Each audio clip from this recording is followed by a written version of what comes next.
Hello everyone. Today we have a quick crusade battle, the Battle of Gerriks Gulch between Josh Zakerski and Jay Sawlaw.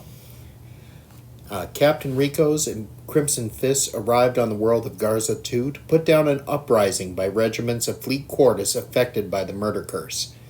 Garza PDF had the situation under control until the coming of the Exalted. The demon prince of Khorne, known as the Exalted, had arrived, and with his dark power commanded the murder curse to follow him and his warband.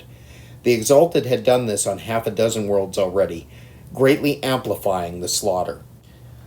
The local PDF and the 3 reinforcing Imperial Guard regiments could not stop the Exalted and his warband.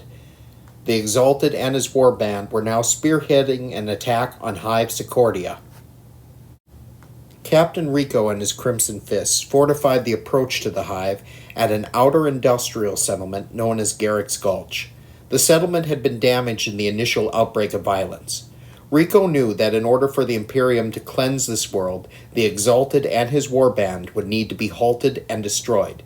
It was not a job for mere men. It was the job of the Emperor's Angels of Death.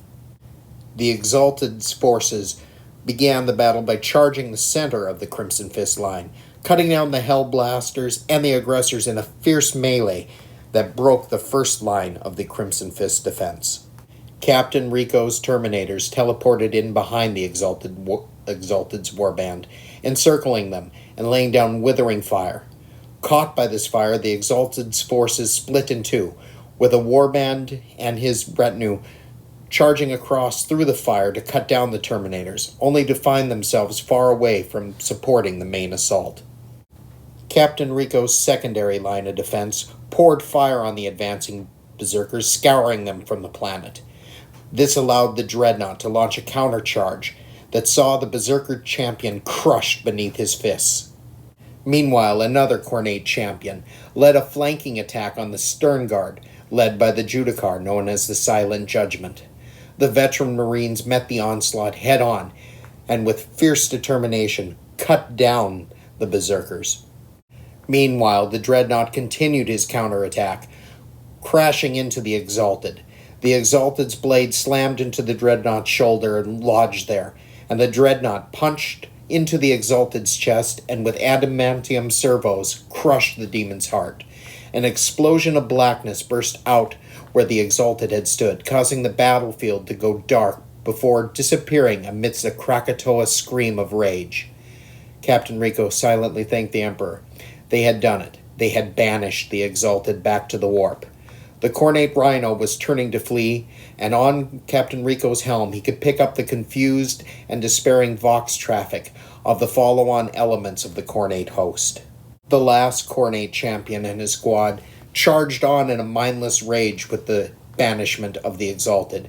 His squad was gunned down by the Crimson Fist's fire before the Redemptor marched out and crushed him. A hush of several minutes then followed.